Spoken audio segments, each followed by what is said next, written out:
Jonathan Candy's disturbing legacy. Murder in the heartland. The house is silent. Too silent. A 10-year-old boy wakes up expecting the usual morning sounds. His mom in the kitchen, his brothers talking. But today there's nothing. Just an eerie stillness. He steps into the hallway. Something feels wrong. The air is thick, heavy. Then he sees it. Blood. Everywhere. His mother and brothers are lifeless. The home that once held laughter is now a scene of pure horror. This was no accident, no break-in. The person responsible was someone they trusted, someone who was supposed to protect them. This is the story of Jonathan Candy, husband, father, and killer. The Candy family seemed like the perfect picture of happiness. Jonathan Candy, 42, was known in their Oklahoma community as a friendly, outgoing man, often described as goofy by those who knew him. His wife, Lindsay, 39, was cherished for her warm and kind nature, always ready to lend a helping hand. Together, they had 4 sons, each with their own unique passions and dreams.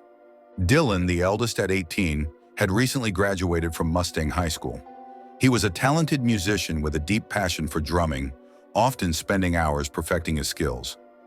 Ethan, 14, was an aspiring baseball player, known for his energy and team spirit on the field. Lucas, 12, was a lively and intelligent boy who loved the outdoors and was always eager to explore and learn. The youngest, just 10 years old, was the baby of the family, adored by his older brothers and parents alike. From the outside, their life in the quiet suburb near Yukon, Oklahoma, appeared idyllic. The family had no known history of domestic violence, and friends and neighbors often described them as happy and loving.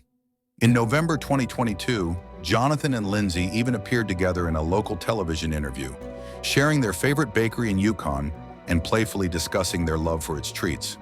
Their laughter during the interview painted a picture of a couple deeply in love and content with their life.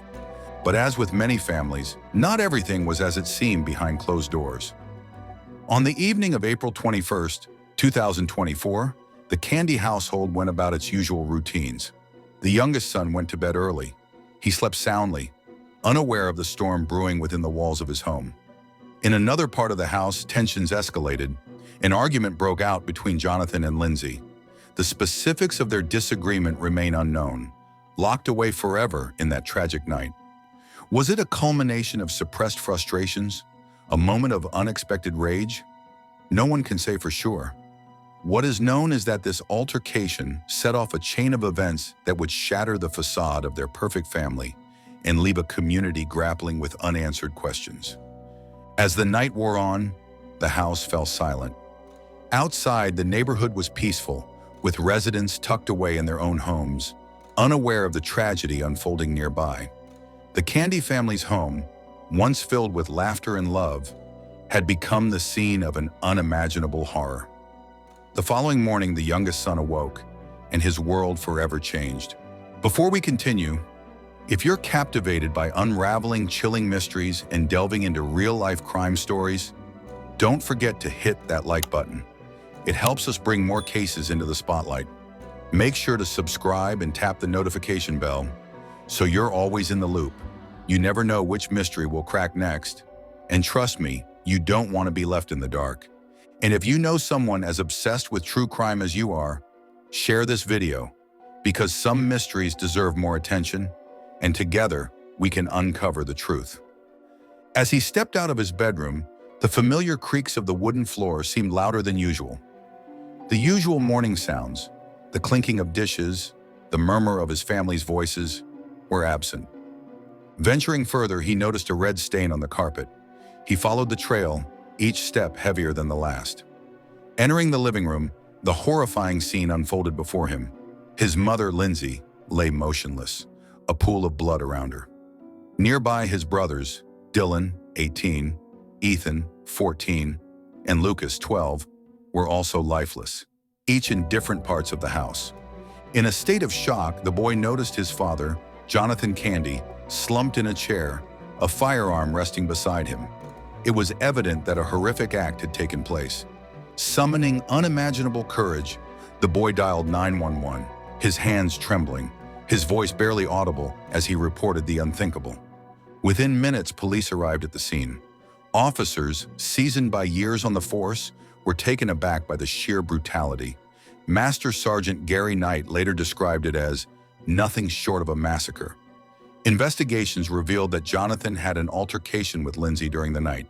In a fit of rage, he retrieved a firearm and shot her multiple times. He then moved methodically through the house, shooting each of his sons. Some were found in their beds, likely attacked in their sleep, while others appeared to have been caught unaware, with no signs of struggle or defensive wounds. As the investigation into the tragic murders of the Candy family unfolded, the autopsy reports provided grim details that only deepened the mystery surrounding Jonathan Candy's actions. Dylan, the eldest at 18, had been a young man with a promising future, but his life was cut short by 2 gunshot wounds to his back, indicating that he had been shot from behind. The position of his body suggested that he hadn't seen his death coming, perhaps still in bed when his father moved through the house, methodically carrying out his deadly task. The coroner's report described how the shots had pierced his body with deadly precision, rendering him lifeless in an instant. His blood had pooled beneath him, marking the tragic end of a young life full of music, promise, and love. Just 12 years old, Lucas had been full of life and curiosity, a boy who loved to play outdoors and explore. His final moments were equally violent as the autopsy revealed a single gunshot wound to his head. The close-range shot left no room for defense, and Lucas, who had once been full of laughter and wonder, was silenced instantly. There was no sign of struggle, no attempt to flee or defend himself. The scene suggested that he had never seen his father as a threat until it was too late. Ethan, 14, was found with similar signs of death, a fatal gunshot wound. While the exact placement of the shot remains undisclosed, the lack of defensive wounds indicated that, like his siblings, Ethan had been caught entirely off guard. Lindsay, the beloved wife and mother, was found in a similar state of stillness. Multiple gunshot wounds punctuated her body, with the shots seemingly fired in rapid succession. The coroner's report described how the bullets had entered from different angles, adding to the sense that this was not an impulsive act, but a calculated decision by Jonathan. The same man who once vowed to protect her was now the one who ended her life, a tragic irony that only deepened the horror of the scene. Jonathan, the perpetrator, was found with a self-inflicted gunshot wound, the weapon cold beside him. The autopsy confirmed that the fatal bullet had entered his own head, bringing an end to the life of the man who had committed the horrific act. The question that haunted everyone was, why was the youngest son spared? Was it a moment of remorse? A deliberate decision? The motive behind Jonathan's actions remained a mystery. There were no prior reports of domestic violence and no evident signs of marital discord that could have foreshadowed such violence. Neighbors and friends were in disbelief. The Candy family had always appeared close-knit and loving.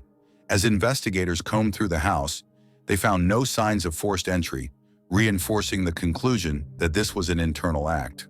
The firearm used was registered to Jonathan, and there was ample ammunition stored securely, indicating familiarity and preparedness. The surviving child was placed in the care of relatives. His world was shattered in a matter of hours. The community rallied around him, offering support and condolences, but the road to healing would undoubtedly be long. Yet despite the investigations and the analyses, one question remained unanswered. What led Jonathan Candy to commit such an atrocity? As the investigation unfolded, the theories began to pile up, but none could explain the twisted actions of a man who once seemed like an everyday family man.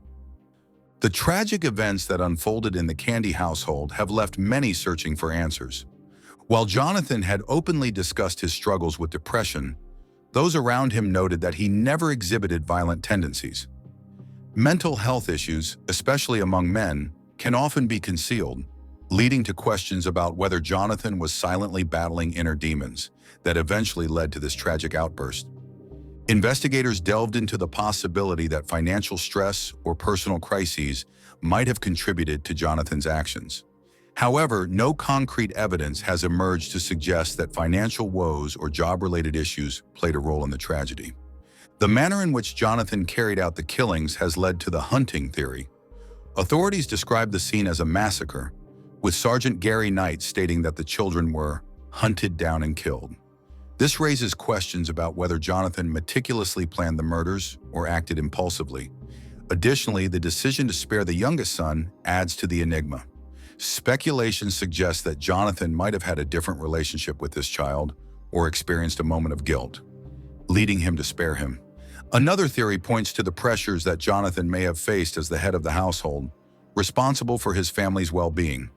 While there's no direct evidence of financial struggles, it's possible that Jonathan felt immense pressure in his role as a provider, which could have led to feelings of inadequacy and stress. The weight of daily responsibilities, combined with personal expectations of being a perfect father, husband, and community member, might have overwhelmed him. Although there has been no official statement linking Jonathan's actions to alcohol or drugs, one of the theories gaining some traction is the possible influence of substance abuse or medication. Investigators have not ruled out the possibility that Jonathan may have been under the influence of substances when he committed the murders. It's possible that if Jonathan was using alcohol or prescription drugs, it could have altered his judgment and caused him to act out of character. This theory is not uncommon in cases of domestic violence and murder-suicides, where individuals in a highly stressed state may turn to substances to cope with their mental health struggles. If Jonathan was using substances to self-medicate, it might have clouded his decision-making process, leading to the horrific actions that unfolded that night. The mystery surrounding Jonathan Candy's actions continues to confound both investigators and the public. As the investigation continues, the hope is that these theories will eventually shed some light on what drove Jonathan to commit such an incomprehensible act, though it may be a burden that the Candy family's surviving son will have to carry forever. In the wake of the killings, friends, neighbors, and teammates of the Candy family struggled to comprehend what had happened. Michael Burcham, a close neighbor, shared his disbelief with local media, describing Jonathan as someone who always got along with his kids and would help others in the neighborhood with tasks like mowing the lawn or fixing things. The entire neighborhood was taken aback by the horror that had transpired behind the walls of the Candy home. Local residents and friends of the family struggled to reconcile the image of the family they had known with the reality of the massacre. His cousin stated that Jonathan's jokes and cheerful demeanor were a large part of what kept the family together, and he was shocked beyond belief by the events that transpired. He also expressed deep confusion, saying, "I simply can't fathom what went on." While the community was still reeling, there were signs of unity and support. On the same day of the tragedy, Ethan's baseball team held a vigil in his honor. Mustang High School, where Dylan, Ethan, and Lucas had attended, set up memorials for the young lives lost. Dylan, a recent graduate of the school, had been an active member of the school's marching band and was well-liked by both peers and faculty. The school community expressed their heartbreak, with Superintendent Charles Bradley noting that the tragedy defies understanding. This tragedy affected not just the immediate family, but an entire community, one that had never expected such an act to strike their seemingly peaceful neighborhood. Amid the grief and shock, a statement was released by the family, emphasizing the uncertainty and confusion that had followed the deaths. Jonathan's family, particularly from Lindsay's side, expressed their devastation and the overwhelming sense of loss.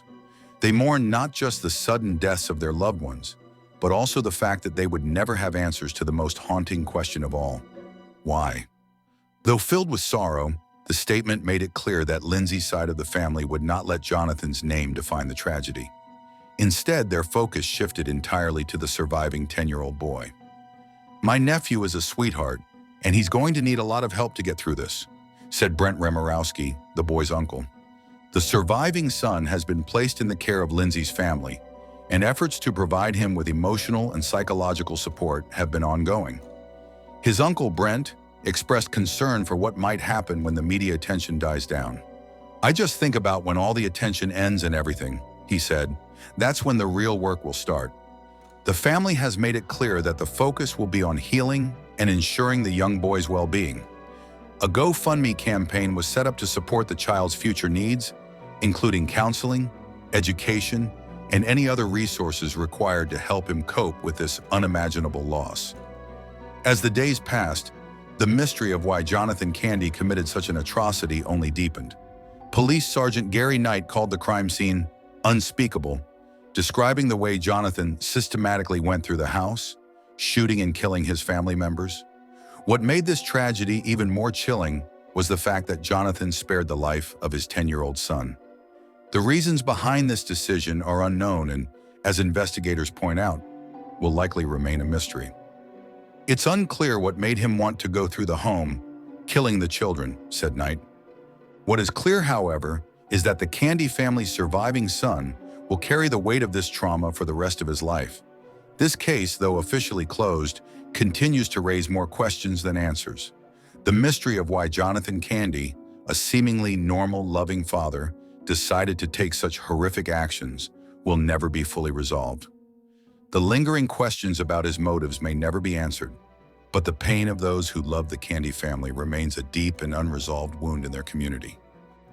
As we reflect on the shocking events of this case, what do you think drove Jonathan Candy to commit such an unimaginable act?